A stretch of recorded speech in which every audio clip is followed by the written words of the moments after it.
So hello everyone, welcome to Girdhar pharma. जैसा कि अब हम अपना एक न्यू सब्जेक्ट स्टार्ट कर रहे हैं जिसका नाम है फार्माकोलॉजी फर्स्ट। ठीक है, अब देखिए बेसिकली फार्माकोलॉजी फर्स्ट है क्या। इसका कोड है BP4040। ठीक है, इससे पहले मैंने मेडिकेम पूरी पढ़ा दी है। ठीक है, 1 to 5 यूनिट मैंने कंप्लीट कर दी है मेडिसिनल केमिस्ट्री फर्स्ट की। अगर आपको किसी भी यूनिट में पर्टिकुलर टॉपिक्स में या फिर किसी भी यूनिट में कोई दिक्कत परेशानी हो तो आप उन वीडियोस को जाकर गिरधर फार्मा पर देख सकते हैं। ठीक है, बेसिकली आज से मैं स्टार्ट कर रहा हूँ फार्माकोलॉजी फर्स्ट। ठीक है, मैंने पूरी मेडिसिनल केमिस्ट्री को पढ़ाने में भी जितना कम से कम हो सकता है मैंने उतना कंसाइज वे में आपको पढ़ाने की कोशिश की है। मेन टॉपिक इतनी मुझे पता है कि अगर आप मेरे नोट से पढ़ते हो तो 101% लिख के मैं गारंटी देता हूँ आपको पास होने से कोई नहीं रोक सकता। पास छोड़ो 75 में से 55 नंबर लेकर आओगे। ठीक है, इतनी इतनी गारंटी मैं आपको देता हूँ अपने नोट्स से, क्योंकि मैं नोट्स बुक से बनाता हूँ, कहीं इधर उधर से कोई कॉपी पेस्ट छापता नहीं हूँ। ठीक है, इसके बाद आज से मैं स्टार्ट कर रहा हूँ जनरल फार्माकोलॉजी। जनरल फार्माकोलॉजी में मैं स्टार्ट करूंगा और आज मैं आपको यहाँ तक पढ़ाऊंगा एलर्जी तक। बेसिकली मेरा ये रहता है, मेरा एम ये है कि मैं आपको 2 से 3 लेक्चर में पर यूनिट खत्म कर दूं। जैसे फर्स्ट यूनिट थोड़ी छोटी है तो हम इसमें 2 लेक्चर ही लेंगे बस। अगले में मैं ये पढ़ा इस पोर्शन को कवर कर दूंगा। नेक्स्ट जो हमारा लेक्चर आएगा इसका यूनिट 2, जैसे कि थोड़ी सी आप देख सकते हो यूनिट 2 थोड़ी सी बड़ी है।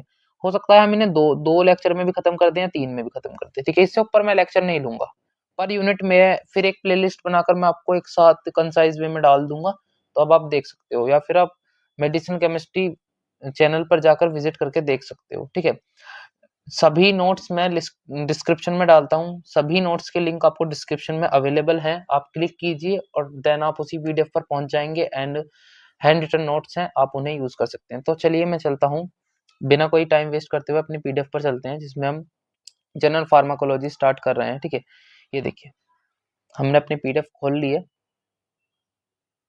ठीक है, और अब से हमारा स्टार्ट हो रहा है फार्माकोलॉजी फर्स्ट BP4040 यूनिट 1 है फार्माकोलॉजी। सबसे पहले तो फार्माकोलॉजी समझिए, फार्माकोलॉजी होता क्या है। देखिए फार्माकोलॉजी, जहां पर भी फार्मा वर्ड आ जाए उसका मतलब होता है भाई ड्रग। थोड़ा सा पेन को हम पतला कर लेते हैं। ठीक है, मुझे थोड़ा मोटा सा लग रहा है ये। कोलॉजी, बायोलॉजी, जूलॉजी, बॉटनी, ये सब आप लॉजी पढ़ते आ रहे हो। तो लॉजी का सीधा सीधा एक ही मतलब होता है स्टडी, किसी भी चीज की स्टडी। बायोलॉजी में आप लिविंग ऑर्गेनिज्म की स्टडी करते हो, जूलॉजी में आप जंतुओं की स्टडी करते हो, ठीक है ना, एनिमल्स की स्टडी करते हो। तो फार्मा मतलब ड्रग और लॉजी मतलब स्टडी। तो इसका मतलब है सीधी सीधी कंसाइज फॉर्म है, ड्रग की स्टडी को ही हम फार्माकोलॉजी बोलेंगे। ड्रग की स्टडी को ही हम फार्माकोलॉजी बोलेंगे। बेसिकली एमबीबीएस में फार्मा की क्लासेस अलग होती हैं। उन फार्मा की क्लासेस में उन्हें ड्रग्स से डील करना ही सिखाया जाता है।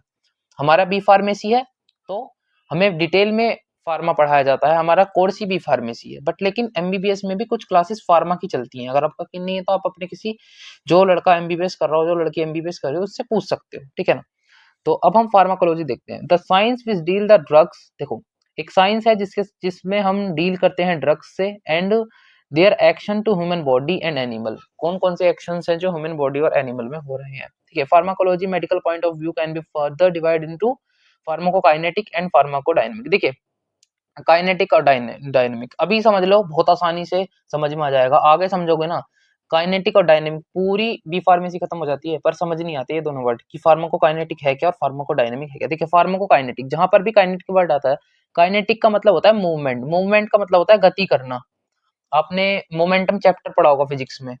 फिजिक्स में आपने motion in 2D 1D 3D इस टाइप के कुछ चैप्टर्स पढ़े होंगे, तो उनमें काइनेटिक मोशन आता है। काइनेटिक का एक पूरा चैप्टर होता है, काइनेमेटिक स्टडी होती है। ठीक है ना, तो उस काइनेटिक का मतलब होता है गति करना। अब गति कौन करेगा भाई, फार्मा, पीछे वर्ड लग रहा है ना फार्मा, फार्मा को काइनेटिक, फार्मा मतलब ड्रग करेगा, क्या करेगा, मूवमेंट करेगा। फार्मा को डायनेमिक, फार्मा का मतलब आपको पता है ड्रग है। डायनेमिक का मतलब होता है ड्रग का इफेक्ट, कितना ड्रग इफेक्ट शो कर रहा है। अब देखिए फार्माकोकाइनेटिक को हमने कैसे क्लासिफाई किया है, dose of drug, drug concentration in target organ, कितनी ड्रग की कंसंट्रेशन एक टारगेटेड ऑर्गन तक जाएगी। ठीक है ना, वो फार्माकोडायनेमिक में भी आएगा, काइनेटिक में भी आएगा, ये देख सकते हो दोनों में ही आएगा। अब डायनेमिक में क्या आएगा, mechanism and magnitude of drug effect, उसका मैकेनिज्म क्या है, उसका मैग्नीट्यूड क्या है। बेसिकली 4 चीजें याद रखो सिर्फ और सिर्फ ये 4 चीजें याद रखो फार्माकोकाइनेटिक में। एब्जॉर्प्शन, डिस्ट्रीब्यूशन, मेटाबॉलिज्म, मेटाबॉलिज्म को ही बायो ट्रांसफॉर्मेशन भी बोलते हैं, ठीक है ना, ध्यान रखना, एक्सक्रीशन। अब देखो एब्जॉर्प्शन में क्या होता है, आपको पता है, अपने ये आप हैं, एक खोपड़ी बनाने की, ठीक है, ये मेरी नाकाम सी कोशिश है, ठीक है, बट मैंने फिर भी एक बनाने की कोशिश की है। देखिए आपने यहाँ से ड्रग इनहेल करी, ड्रग को एक अलग पेन से दिखाते हैं, यहाँ से आपने ड्रग खाई, वो सीधा आपके कहाँ पर जाएगी, स्टमक में जाएगी।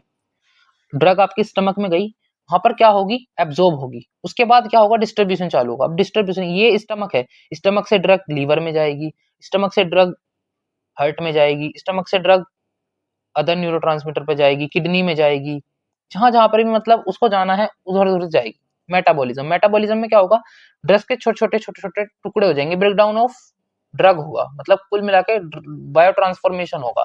एक्सक्रीशन में क्या होगा, एक्सक्रीट आउट कर जाएगी ड्रग, कहां से कर जाएगी भाई, या तो यूरिन के थ्रू कर जाएगी या फिशिश के थ्रू कर जाएगी। फिशिश मतलब समझ गए ना आप, यूरिन और फिशिश, मैं ऐसे नहीं बता सकता। यूरिन के थ्रू करेगी, एक तो एक्सक्रीशन जब आप टॉयलेट जाते हो, एक जब आप वॉशरूम जाओगे तो फिशिश के थ्रू एक्सक्रीट आउट आपकी बॉडी से कर जाएगी।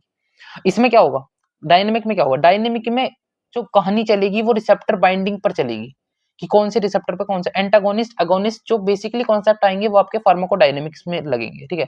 अब उसके बाद देख लेते हैं नोबेल प्राइज इन फार्माकोलॉजी, एक बार इस पर भी नजर मार लेते हैं कि किस किस को नोबेल प्राइज मिला हुआ है हमारी फार्माकोलॉजी के अंदर। भाई देखो अलेक्जेंडर फ्लेमिंग, आपने पढ़ा भी होगा, नाम काफी है, 1945 में डिस्कवरी करी थी उन्होंने पेनिसिलिन की, तो इसलिए भाई हक बनता है इनका नोबेल प्राइज लेने का। हालांकि वो एक एक्सीडेंटल स्टडी थी, आपको भी पता है कि वो काम किसी और चीज पर कर रहे थे, उन्हें कुछ और चीज उन्होंने डिस्कवर कर ली। एडवर्ड कैंडेले, एडवर्ड कैंडेले ने 1950 में hormones of adrenal cortex, adrenal cortex आपको पता है आपके ब्रेन का एक पार्ट है, उसके ऊपर हार्मोन की, उस हार्मोन की डिटेल स्टडी करी थी एडवर्ड कैंडेले ने। उसके बाद अभी रिसेंटली, सबसे रिसेंटली सन 2000 में अरविड कार्लोसन ने स्टडी करी है, किसके ऊपर करी है, role of dopamine in schizophrenia. Schizophrenia भी मेडिसिनल केमिस्ट्री में मैंने खूब अच्छे से पढ़ा है, schizophrenia is a neurological disorder, ठीक है ना, तो उसके ऊपर इनको अभी हाल ही में नोबेल पुरस्कार मिला है। अब देखते हैं स्कोप ऑफ फार्माकोलॉजी। देखिए ये कोई ऐसे टॉपिक नहीं है कि तुमसे 10 नंबर में पूछे जाएंगे, तुमसे 7 नंबर में पूछे जाएंगे, हो सकता ये क्वेश्चन 2-2 नंबर में पूछे जाएंगे कि आपको स्कोप बताना है फार्माकोलॉजी का, कहाँ कहाँ पर आप फार्माकोलॉजी में एज ए वर्क कर सकते हो। देखो साइको फार्माकोलॉजी में आप वर्क कर सकते हो, क्लिनिकल फार्माकोलॉजी होती है, वेटनरी फार्माकोलॉजी होती है, वेटनरी समझ गए ना, एनिमल्स, रिलेटेड टू एनिमल्स, जो भी एनिमल्स के डॉक्टर होते हैं उनको वेटनरी डॉक्टर बोला जाता है। तो यहाँ पर वेटनरी फार्माकोलॉजी में क्या होगा, एनिमल्स के ऊपर ट्रायल होंगे, क्लिनिकल और नॉन क्लिनिकल, तो उसको वेटनरी फार्माकोलॉजी बोला जाएगा। Pharmaceutical science, toxicology, medical pharmacology, chemotherapy, chemotherapy related to the cancer, molecular pharmacology, biochemical pharmacology, ये सब आपके बेसिकली इसके स्कोप हैं, आप इस इसमें जा सकते हो। जैसे कि अब आप पूछोगे कि बी फार्मेसी का स्कोप क्या है, बी फार्मेसी का स्कोप क्या है, आप as a drug inspector work कर सकते हो, आप as a government pharmacist work कर सकते हो, as a clinical pharmacist work कर सकते हो, as a hospital pharmacist work, वो किसका स्कोप है, वो बी फार्मेसी का स्कोप है जो आप सब्जेक्ट पढ़ रहे हो। ये किसका स्कोप है, ये फार्माकोलॉजी का स्कोप है। फार्माकोलॉजी करने के बाद आप क्या क्या कर सकते हैं, बेसिकली सीधा सीधा अंतर ये समझाने का मेरा मतलब ये है, ठीक है। Nature and natural source of drug, देखिए ड्रग का जो सोर्स है वो कितने तरीका है। सबसे पहले तो आप ड्रग समझ लीजिए, ड्रग कितने तरीके के होते हैं, ड्रग 3 तरह के होते हैं। एक तो केमिकल नेम होते हैं ड्रग के, एक होता है नॉन प्रोप्राइटरी नेम, मतलब जिसको जेनरिक नेम बोलते हैं, आपने सुना होगा जेनरिक दवाएं, जेनरिक मेडिसिन, ठीक है। एक होती है ब्रांडेड मेडिसिन, ठीक है ना भाई। एक तो है एपीआई, इसको बोल सकते हो आप केमिकल नेम को एपीआई। एपीआई क्या है, एक्टिव फार्मास्यूटिकल इंग्रेडिएंट। एक होती है जेनरिक दवाइयां, जो आपकी सस्ती भी मिलती हैं, आगे जाके भी मैं पढ़ाऊंगा आपको, जो आपको सस्ती भी मिलती हैं और फायदा भी करती हैं। जिसके पास इतने पैसे नहीं है, जो सब कुछ अवेलेबल नहीं है जिसके पास, जिसकी फाइनेंशियल कंडीशन इतनी अच्छी नहीं है कि वो ब्रांडेड दवाई खरीदे, तो उसके लिए जेनरिक दवाइयां बहुत अच्छी होती हैं। ब्रांडेड दवाइयां होती हैं जो कि अपने ब्रांड नेम से बिकती हैं। ब्रांड नेम में कैसे ल्यूपिन, डॉक्टर रेड्डी, सन फार्मा, इस तरह की कंपनियां ब्रांड में आती हैं, ठीक है ना।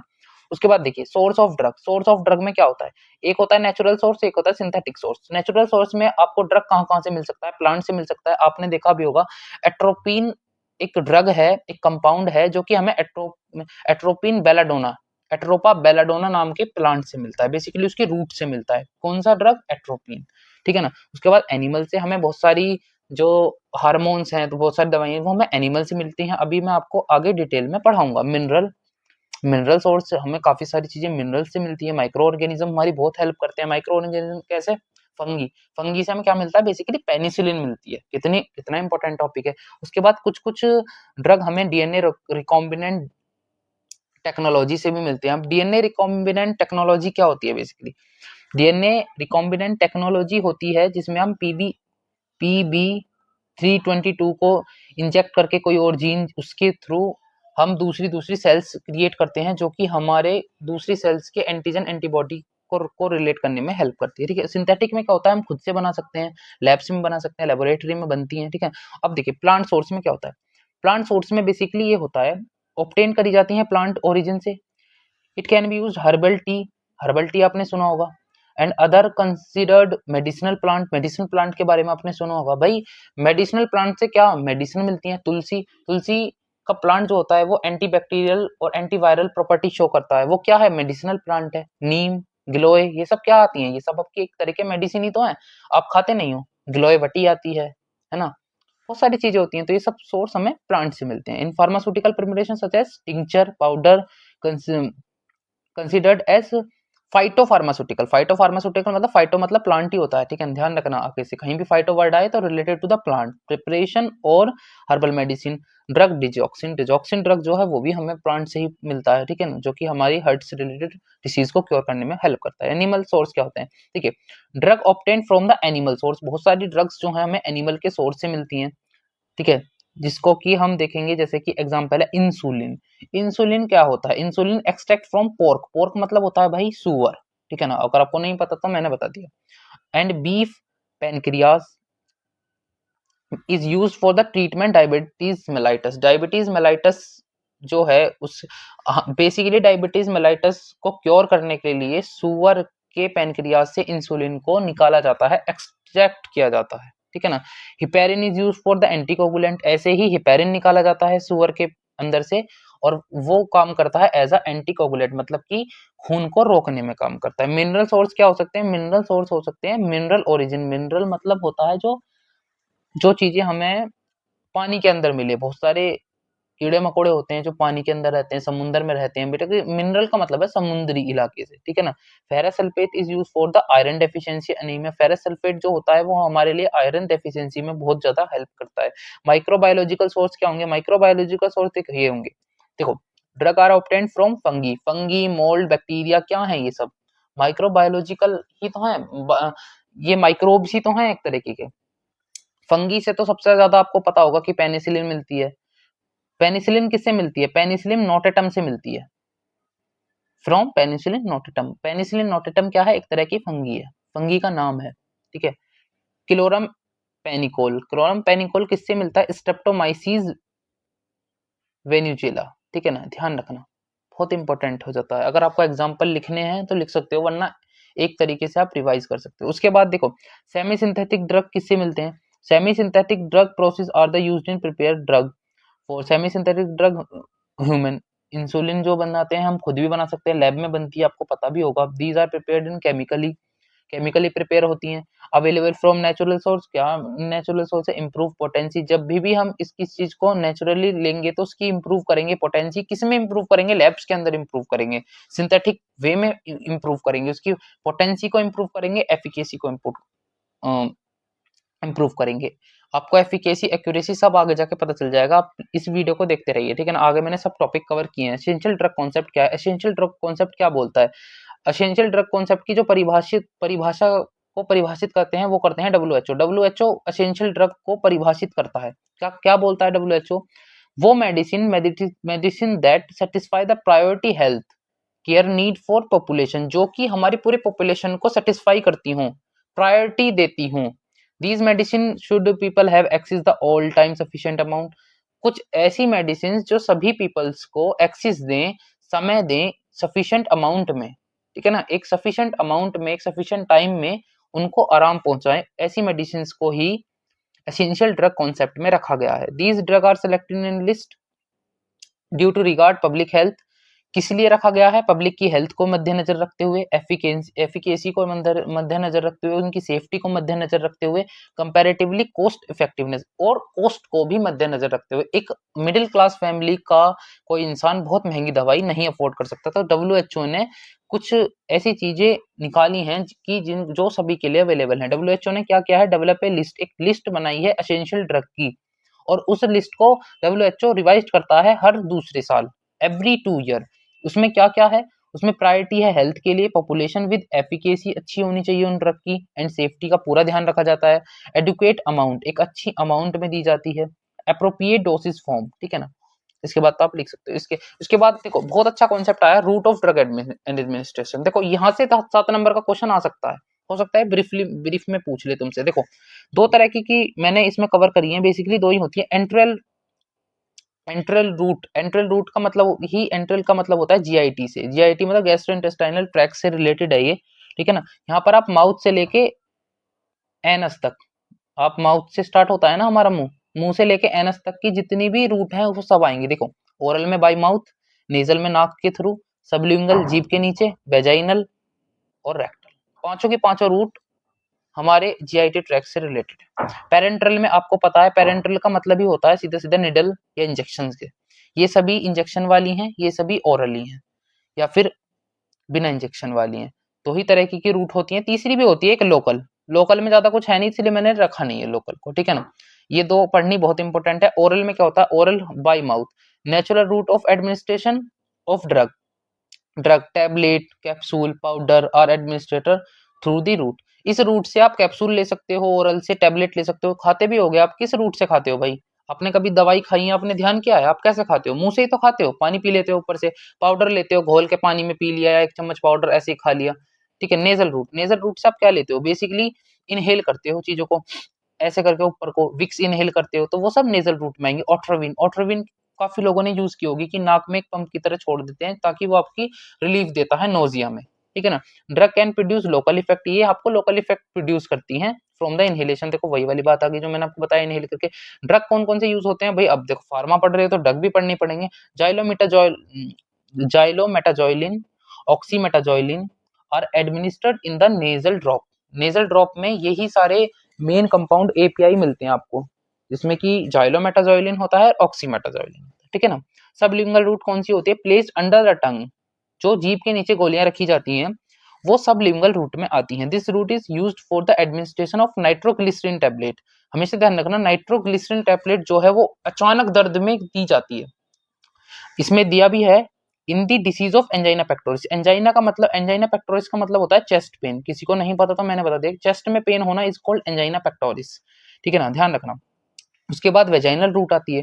अब हमारी वेजाइनल रूट क्या होती है? देखिए वेजाइनल रूट क्या करती है? Produce local effect, systemic effect. Local कोई सिस्टमिक इफेक्ट बोलते हैं सिस्टम में। उसमें क्या होता है? क्लोट्राइमेजोल वेजाइनल सपोजिटरीज किस लिए यूज होती हैं? क्लोट्राइमेजोल, मिबेंडाजोल किस लिए यूज होती हैं? ये सब फंगल इन्फेक्शन को प्रिवेंट करने के लिए यूज होती हैं। सपोजिटरीज आप जानते ही हैं। रेक्टल रूट में क्या होता है? The drug through this route in the from suppositories की फॉर्म में दे सकता है, एनिमा की फॉर्म में दे सकता है, are the given produce local effect, ठीक है ना। इसमें क्या होता है? Indomethacin suppository are administered for the rheumatoid arthritis. अगर किसी को रूमेटॉइड अर्थराइटिस है तो वो इंडोमेथासिन सपोजिटरीज उसको रेक्टल रूट के थ्रू दी जाती हैं। और एक है aminophylline suppositories for bronchial asthma. अगर किसी को ब्रोंकियल अस्थमा है तो अमीनोफाइलिन सपोजिटरीज दी जाएंगी बाय द रेक्टल रूट, ठीक है।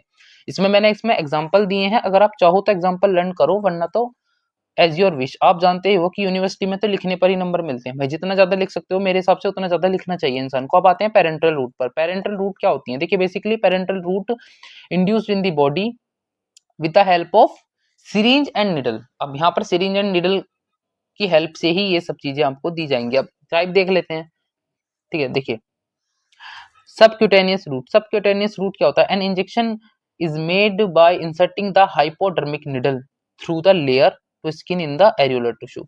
सीधी सीधी बात ध्यान रखो, अगर नहीं कुछ नहीं ध्यान रख सकते तो सीधा सीधा ध्यान रखो कि इस यहाँ पर एरियोलर टिश्यू के अंदर ही इंजेक्ट किया जाता है, ठीक है ना। और इंट्राडर्मल, अब आते हैं इंट्राडर्मल पर। इंट्राडर्मल में क्या होता है? डर्मल मतलब स्किन, ठीक है। Introduce the upper layer of skin, यहाँ पर इंजेक्शन दिया जाता है आपको अपर लेयर में, है ना, with the help of needle and syringe. Example है बीसीजी एंड स्मॉल पॉक्स की जो वैक्सीन होती है वो बेसिकली इसी रूट ऑफ एडमिनिस्ट्रेशन से दी जाती हैं। इंट्रामस्कुलर, अब आपको पता है मसल्स में बात आ गई, the needle introduce deeply in muscle, deeply आपको अंदर तक मसल्स के अंदर ये इंजेक्शन लगाया जाता है। Injected medicine reach into the blood circulation, ताकि जो मेडिसिन आपने इंजेक्ट करके दी है वो ब्लड सर्कुलेशन तक परफेक्टली पहुंच जाए और अपना इफेक्ट प्रोड्यूस करे, ठीक है। उसके बाद आते हैं इंट्रावीनस पर। इंट्रावीनस क्या बोलता है, इंट्रावीनस में एडमिनिस्ट्रेटेड किया जाता है with the help of syringe. अब ऊपर से पढ़ते आ रहे हो कि सब चीजें सिरिंज या निडल की हेल्प से ही दी जाएंगी, directly into the veins, direct veins में दी जाती हैं। Drug introduce through route can not be take back, मतलब ये अगर आपने इसमें एक बार इंजेक्शन दे दिया तो आप वापस इंजेक्शन को खींच नहीं सकते, बैक नहीं कर सकते, वो डेंजर हो जाता है, वो एक डेंजर सिचुएशन आ जाएगी, ठीक है। इंटरथीशियल, इंटरथीशियल क्या होता है, देखिए इंटरथीशियल और इंट्रापेरिटोनल ये करने की जरूरत नहीं है, ठीक है, बट फिर भी मैंने आपको एक बार दिखा दिया है कि आप ये ना सोचें कि मेरा काम 100% है। इंट्रामेडुलरी करने की जरूरत नहीं है, मेरा काम है 100% परफेक्शन के साथ अपना काम करना और आपको समझाने की कोशिश करना, ठीक है। देखिए थोड़ा सा छोटा कर लेते हैं, देखिए इंट्राथीशियल में क्या होता है, इंटरथीशियल में needle through the spinal fluid में दी जाती है ये, ठीक है। इंट्रापेरिटोनियल में पेरिटोनियल कैविटी में दी जाती है, ठीक है। इंट्रामेडुलरी में बोन मैरो में दी जाती है, यहाँ पर देख सकते हो बोन मैरो, ठीक है। इससे ऊपर चलते हैं, एगोनिस्ट और एंटागोनिस्ट। भाई देखो बहुत इंपॉर्टेंट है, सबसे पहले एगोनिस्ट को समझेंगे। एगोनिस्ट क्या होता है, agonist is a molecule, agonist एक मॉलिक्यूल है basically that can be bind active receptor, जो कि बाइंड करता है एक एक्टिव रिसेप्टर से, रिसेप्टर के साथ। ये ड्रग है, ये रिसेप्टर है, बाइंड कर दिया, ठीक है ना। इंट्रोड्यूस ए बायोलॉजिकल, फिर उसके बाद वो इंट्रोड्यूस करता है अपना एक बायोलॉजिकल रिस्पॉन्स, जिसे हम फार्माकोलॉजिकल रिस्पॉन्स भी बोल सकते हैं। इसके ही अपोजिट होता है हमारा antagonist which inhibit the biological response, जो कि इनहिबिट कर देता है बायोलॉजिकल रिस्पॉन्स को। अब सबसे पहले देख लेते हैं एगोनिस्ट को, एंटागोनिस्ट को बाद में समझेंगे। एगोनिस्ट देखते हैं, यहाँ पर ड्रग है, यहाँ पर रिसेप्टर है, ड्रग और रिसेप्टर दोनों मिलकर रिस्पॉन्स दिया, रिस्पॉन्स जनरेट करा कि ये ड्रग इससे जुड़ गया, तो रिस्पॉन्स हुआ, फार्माकोलॉजिकल एक्शन शो हुआ, ठीक है ना। अभी तक आप पीछे पढ़ भी आ रहे थे कि न्यूरोट्रांसमीटर ऐसे ही ड्रग के साथ रिसेप्टर से ज्वाइन। अब इसी में तीन चीजें पढ़ना बहुत जरूरी है, पोटेंसी, एफिकेंसी और एफिनिटी, ये तीनों ही चीज आपको आगे तक काम आएंगी, आप हमेशा ध्यान रखना। पोटेंसी क्या होती है, अमाउंट ऑफ ड्रग, अमाउंट की ड्रग की वो अमाउंट जो रिक्वायर्ड है produce an effect to given intensity, जो इफेक्ट को प्रोड्यूस करने में, उसकी इंटेंसिटी को प्रमोट करने में इफेक्टिव है। एफिकेसी क्या होती है, the ability of drug, drug की वो है एबिलिटी जो प्रोड्यूस करती है मैक्सिमम रेस्पॉन्स को, ठीक है ना। अब एफिनिटी क्या होती है, affinity can be defined as the which drug bind to the receptor. Affinity सीधी सीधी है कि जो बाइंड करती है रिसेप्टर के साथ, जो ड्रग बाइंड करता है रिसेप्टर के साथ is called affinity. Maximum response show करने वाली चीज को एफिकेसी बोलते हैं, ठीक है ना। पोटेंसी क्या होते हैं, अमाउंट की वो amount of drug required produce an effect, जो कि इफेक्ट प्रोड्यूस करता है, उसको पोटेंसी बोलेंगे, कितना पोटेंट है ड्रग, ठीक है ना, ऐसा बोलते हैं ना, तो वो सब इसीलिए बोलते हैं। एंटागोनिस्ट क्या होता है, एंटागोनिस्ट क्या होता है, देखो बेटा, एंटा का मतलब होता है अपोजिट, एंटा का मतलब होता है अगेंस्ट, या तो आप अपोजिट बोलो या फिर आप अगेंस्ट बोलो। अगोनिस्ट का मतलब ऊपर मैंने भी समझाया है, एंटा का सीधा उल्टा कर दो, जो काम वो कर रहा था ना ये नहीं करेगा, वो रिसेप्टर से जाके बाइंड कर रहा था ना ये नहीं करेगा। When the agonist produce an action but antagonist oppose कर देता है उसका। एगोनिस्ट क्या करता है, एक्शन शो करता है ड्रग और रिसेप्टर से जुड़ने के बाद, ये इसका अपोज ही कर देता है, ये ना तो जुड़ता है ना जुड़ने देगा किसी को।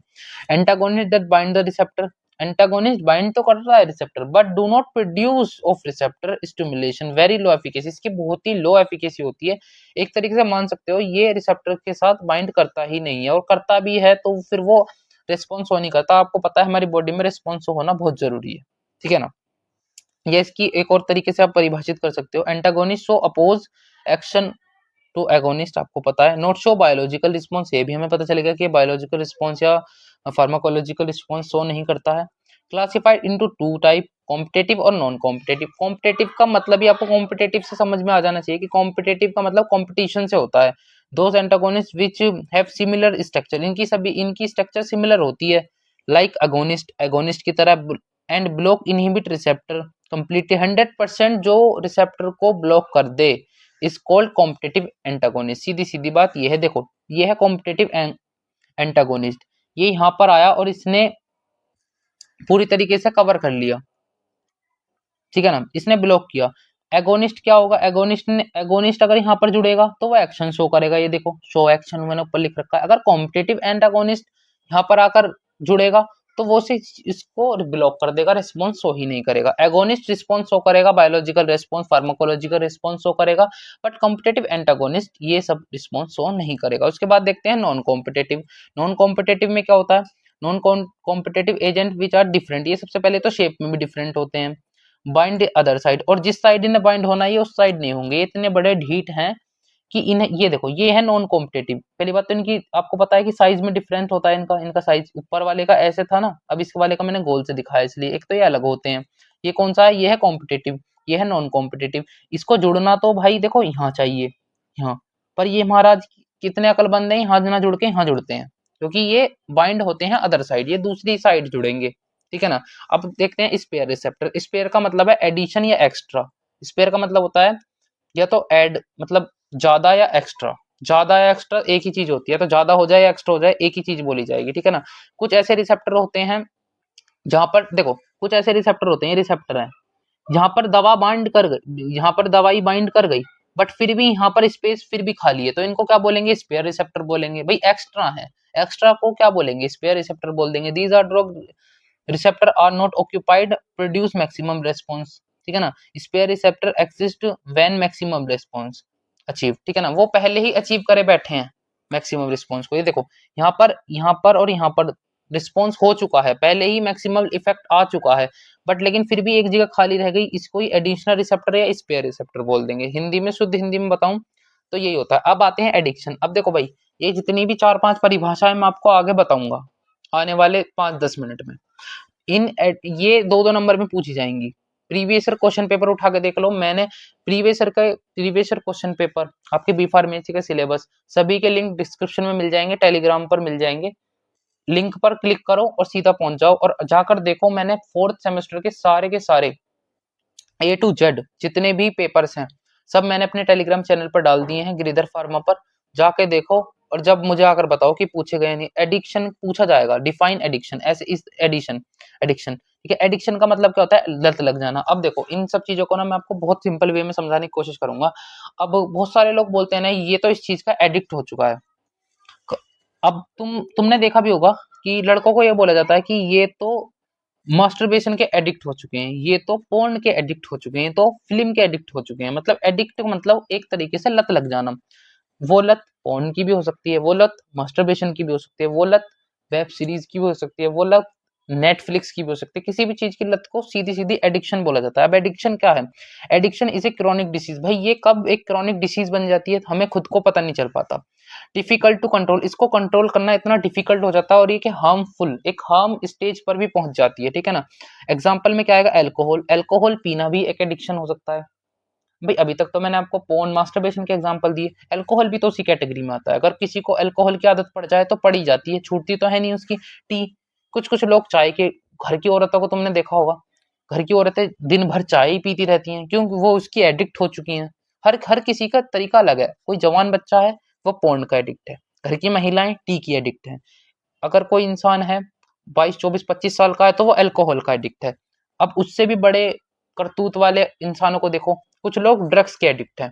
बीच में एक खांसी का सिरप चला था जिसमें थोड़ा बहुत अल्कोहल आ गया था, कुछ लोगों ने उसे एज अ ड्रग ही यूज करना स्टार्ट कर दिया, आपने सुना भी होगा। क्यों, फिर उस गवर्नमेंट ने बैन कर दिया उस सिरप को, है। कुछ लोग इतने अकलमंद हैं, जो लोग अमीर हैं वो कोकेन, मॉर्फिन, ओपियम के एडिक्ट हो जाते हैं। तो एडिक्ट का मतलब है सीधी सीधी लत लग जाना।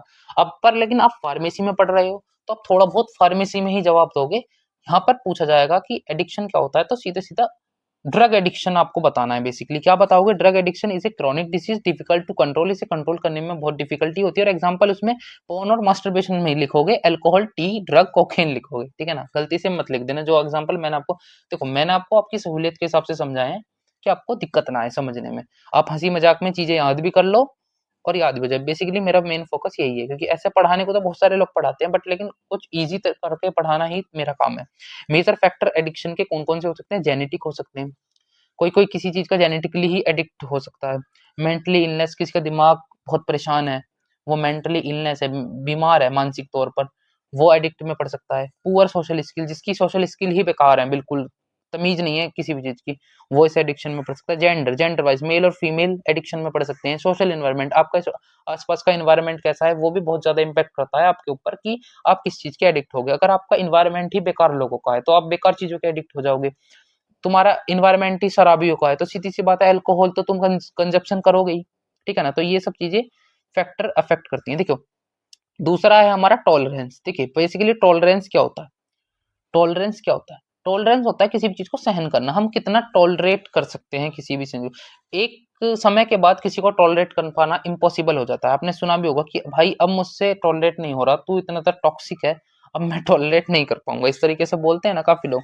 तो एबिलिटी टू टॉलरेट, कितना आप टॉलरेट कर सकते हो। अब हमें फिर से वही वाली बात कि हमें फार्मेसी की फील्ड में जवाब देना है तो हमें कुछ डेफिनेशन याद ही करनी पड़ेंगी। ये तो सिंपल सिंपल मैंने आपको हिंदी में समझा दिया। The tolerance may be defined as the unusual resistance. Unusual मतलब बेकार का रेजिस्टेंस, रेजिस्टेंस होता है। The continuous and regular use of drug, ये कब हो सकता है जब हम किसी हम ड्रग को सहन करना सीख जाएं। मतलब सपोज कोई ड्रग बार बार हम खाए जा रहे हैं, पैरासीटामोल है, किसी कोई उसको सहन करना सीख गया, अब पता पड़ी कि पैरासीटामोल उसकी बॉडी पर वर्क ही नहीं कर रही, ठीक है। 500 mg पैरासीटामोल की खानी रिक्वायर्ड है, तुम खा रहे हो 650 mg, 650 mg तुमने खानी स्टार्ट कर दी। सपोज तुम्हारा बुखार 500 mg की दवाई उतार सकती है, पर तुमने फिर भी 650 mg की डोलो की गोली खानी स्टार्ट कर दी और तुमने लगातार 15 दिन तक डोलो की गोली खाई, फिर उसके बाद भी तुम्हारे को सही नहीं हुए तो तुम डॉक्टर के पास गए, डॉक्टर ने तुम्हें 500 mg की डोलो की गोली थमा दी। क्या तुम्हें तुम्हें लगता है कि वो तुम्हारे ऊपर असर करेगी? है भाई, तुम्हें तो आदत, तुमने तो सहन करी है 650 mg गोलियां, अगर कोई तुम्हें 500 mg गोली देगा क्या वो असर करेगी? तुम्हारा बुखार 550 की या 500 mg गोली उतार पाएगी, जबकि तुम शुरू से खाते आ रहे हो 650 की। तो ये होता है एक तरीके से टॉलरेट करना, ठीक है ना। मे cause tolerance, the regular intake of alcohol, opium, barbiturates leads tolerance। अगर आप रेगुलर बेसिस पर अल्कोहल लेना स्टार्ट कर दो, ओपियम खाना स्टार्ट कर दो, क्या तुम्हें नशे का महसूस होगा? है कोई इंसान रोज 10 गिलास दारू पीता है या फिर रोज एक बोतल दारू पीता है और कल को उसे एक गिलास दारू दे दिया जाए तो क्या उस पर असर करेगी एक गिलास दारू? जो एक बोतल गटक रहा है उस पर एक गिलास दारू असर कर जाएगी? नहीं, क्योंकि उसकी सहन करने की शक्ति बढ़ चुकी है भाई। ऐसे ही ओपियम है, बार्बिचुरेट्स है, ये ड्रग भी ऐसे ही होते हैं। अगर इन्हें हद से ज्यादा खाओगे तो तुम्हारे टॉलरेट करने की शक्तियां खत्म हो जाएंगी और उसके बाद तुम पर ये इम्पैक्ट भी नहीं करेंगी। टॉलरेंस कैन, अब देखो अगर तुम्हें ये सब चीजें नहीं समझ में आई तो सीधी सीधी एक डेफिनेशन याद करो, tolerance can be defined as the reduction in the response. आपके रिस्पॉन्स में रिडक्शन हो जाता है, बेसिकली रेस्पॉन्स ही नहीं कर पाती body to the drug after repeated administration, बार बार खाने के बाद भी, ठीक है ना। उसके बाद आता है ड्रग डिपेंडेंसी। डिपेंडेंसी का मतलब आपको पता है, किसी के ऊपर निर्भर हो जाना कि भाई मैं तेरे ऊपर डिपेंड हूँ। जैसे कि तुम हो, अभी तुम फार्मेसी के स्टूडेंट हो, तुम किसके ऊपर डिपेंड हो? तुम अपने माँ बापों के ऊपर डिपेंडेंट हो। तुम्हारी तुम्हारी फीस, कॉलेज की फीस, ट्यूशन फीस कौन भरता है? तुम्हारे माँ बाप भरते हैं। तो तुम किसके ऊपर डिपेंड हो? माता पिता के ऊपर डिपेंड हो। अभी तुम इंडिपेंडेंट नहीं हो, अभी तुम डिपेंडेंट हो किसके ऊपर? अपने मम्मी पापा के ऊपर। तो ऐसे ही ड्रग डिपेंडेंट क्या होगा कि कोई इंसान ड्रग के ऊपर ही डिपेंड होने लग जाए। Drug dependency is the body, body drug के ऊपर ही डिपेंडेंट होने लग जाए, फिजिकल नीड और addiction to the specific agent. फिर long term dependency result in harm. अगर तुम लॉन्ग टर्म तक किसी दवाई पर डिपेंड हो गए तो फिर तुम हार्मफुल कैटेगरी में आ जाओगे, डेंजर कैटेगरी में आओगे। इसका एग्जांपल देने की मैंने कोशिश करी है, एग्जांपल सीखिए। देखिए एक ड्रग है, सपोज ड्रग है पीसीएम, पैरासीटामोल ड्रग है, लॉन्ग टर्म तक तुम उस पर डिपेंड रहे, तुमने लॉन्ग टर्म तक वो दवा खाई तो वो तुम्हें क्या करेगी? टॉक्सिक कोज हिपेटोटॉक्सिसिटी, मतलब कि लीवर डैमेज। अगर किसी पे ये ना लिखना है तो सीधा सीधा लिखो लीवर डैमेज, वो तुम्हारे लीवर का डैमेज कर देगी कुछ समय बाद, क्योंकि तुम उस डोज के डिपेंडेंट हो चुके हो। ट्रैकीफाइलिसिस, ट्रैकीफाइलिसिस का ट्रैकी का मतलब होता है फास्ट या रैपिड, फाइलिसिस का मतलब टॉलरेंस, जो हमने पीछे ही पढ़ा था tolerance. The repeated administration of drug at short interval produce less effect called as the tachyphylaxis. कुछ कोई नहीं, देखो तुम पूछोगे मुझसे पेपर में आने के चांसेस हैं? जी नहीं है। आ सकती है तो 2 नंबर में आ सकती है, पूछी जा सकती है। वैसे इंपॉर्टेंट है टॉलरेंस, ड्रग एडिक्शन, ये सब चीजें। आइडियोसिनक्रेसी, आइडियोसिनक्रेसी इज इंपॉर्टेंट, आने के पूरे पूरे चांसेस है। आइडियोसिनक्रेसी क्या है? आइडियोसिनक्रेसी रेफर टू द कंडीशन, एक ऐसी कंडीशन है when drug show their side effect, drug side effect show करता है पर्टिकुलर पर्सन पर। मतलब कि ये पैरासीटामोल है, पैरासीटामोल की गोली है, इस गोली को 1 2 3 4 5 लोगों को खिलाई गई। यही दवाई इसको इसको इसको इसको इसको 5 लोगों को खिलाई गई। बट लेकिन इस दवाई ने इस वाले बंदे पर कुछ अलग से साइड इफेक्ट शो कर दिए, जो कि पैरासिटामोल दवाई के साइड इफेक्ट है भी नहीं। सपोज पैरासिटामोल के साइड इफेक्ट है हिपेटोटॉक्सिसिटी की, वो लीवर को डैमेज करता है। बट लेकिन इस बंदे में उसने क्या शो करा, उसको सपोज रेडनेस हो गई या उसके मुंह पर दाने निकल गए, जबकि ये पैरासिटामोल की काम नहीं है। बट फिर भी उसके अंदर कुछ ऐसे साइड इफेक्ट देखने को मिले, इसी को बोलते हैं आइडियोसिनक्रेसी। सीधी सीधी भाषा में मैंने आपको समझा दिया है कि किसी पर्टिकुलर पर्सन पर कुछ ऐसे सिम्टम्स मिल जाना जो कि उस दवाई के है ही नहीं, उस ड्रग के है ही नहीं, बट लेकिन फिर भी उस ड्रग ने शो किए। क्यों? क्योंकि उसकी केमिकल बॉडी स्ट्रक्चर अलग है, हो सकता है कुछ अंदर रिएक्ट कर गया हो। ठीक है, जैसे कि इसका एग्जांपल आप दे सकते हो, allergy of PCM. Allergy paracetamol in particular, कुछ कुछ लोगों में एलर्जी हो सकती है पैरासिटामोल की गोली खाने पर, जबकि पैरासिटामोल की गोली खाने पर एलर्जी नहीं होती। आपको पता होना चाहिए पैरासिटामोल की गोली खाने पर हिपेटोटॉक्सिसिटी क्रिएट होती है। ठीक है ना, बट फिर भी कुछ लोगों में देखा गया कि एलर्जी हो गई। इसका एग्जाम्पल आप आइडियोसिंक्रेसी में लिख सकते हो। ठीक है, जितनी बातें मैंने आपको समझाई है ना, आप इनको ही कंसाइज करके अपनी नोटबुक में भी लिख सकते हो। ऐसा नहीं है कि यही आप लिखोगे, जो मैंने आपको समझाया, जो आपको समझ में आया, आप अपनी लैंग्वेज में भी लिख सकते हो कि ये मैंने अपनी लैंग्वेज में लिखा है। अगर मैं बुक की लैंग्वेज में लिखता ना आइडियोसिंक्रेसी, भाई 6 टाइप में आइडियोसिंक्रेसी को डिफाइन किया हुआ है उन लोगों ने। तो बुक की नहीं चल सकती हर जगह, जहां पर मुझे बुक की जरूरत होती है वहां मैं बुक से भी रेफर करता हूँ। एलर्जी, एलर्जी क्या होता है?